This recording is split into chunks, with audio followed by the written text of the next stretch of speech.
back with the Red Green Show's Steve Smith. A couple of hints on characters that were given to me that I'll pass on to you. You may be aware of these. There's three kind of general categories of characters: animal, baby, and machine. The animal character tends to be the person who's very earthy, very oriented to the senses. You know, if you are going to do any kind of bodily function humor, you know, the sex maniac, that's your animal character. The person who, if you're going to do a toilet joke, it'll come from that character. They tend to be the, and if you think about sitcoms that you know, there's probably somebody in there who you would define as the animal character. They tend to be sort of medium intelligence, but what happens is their emotions dominate their behavior.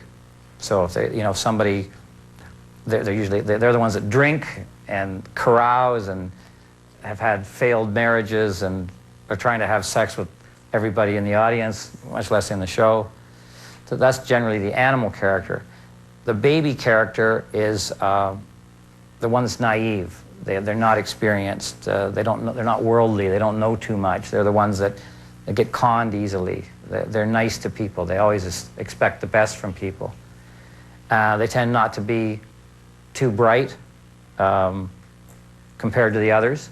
They tend to be the characters that people really like, because they're like babies. You know, they're just puppies. And the third character generally is the machine, which is a character who tends to be unemotional, tends to underreact to everything. And it's always the smartest character, and usually the central character of a show. If you're trying to start with three characters, those are kind of three classic groupings of types of characters. And again, the audience will clearly know who those people are, and they will rate them. There's something else you can do with the sander. It's good for sanding a big flat surface, like a door here. Now with the door, the first thing you have to decide is which way is the grain going.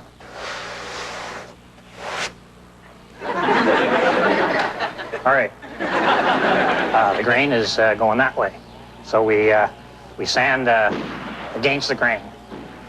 Now you hold her level, a little bit nose up, keep her steady, and bring her down onto the door.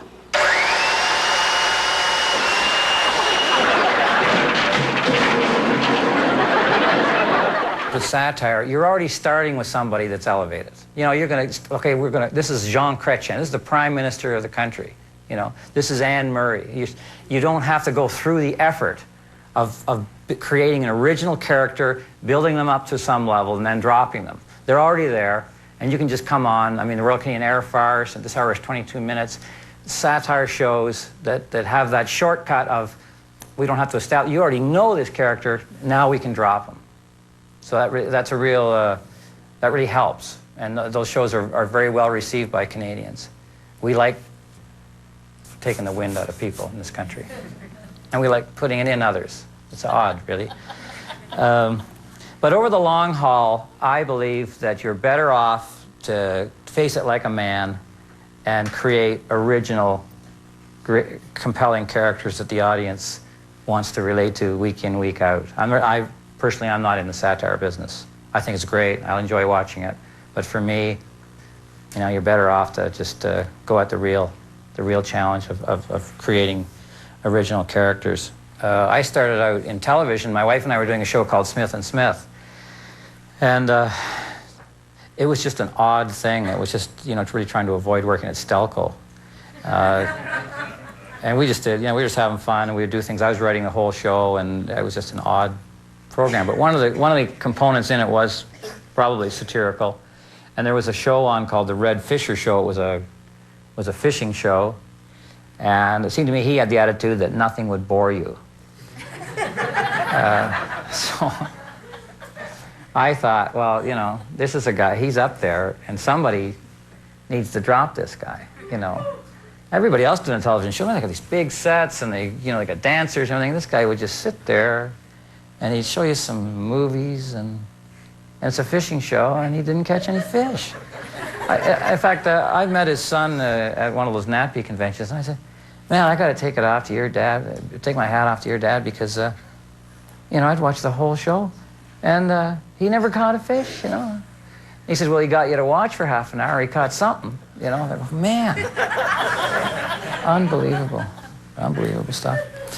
So I decided that I would satirize him on the Smith and Smith show. So I created this, I just said, Red Fisher, okay, Red. I'll take the first name, Red, so everybody knows who I'm satirizing. And then I'll just pick the weirdest last name. Well, Green, it's got to be the stupidest last name, you know. And now they tell me I'm a genius because every stoplight is a promo.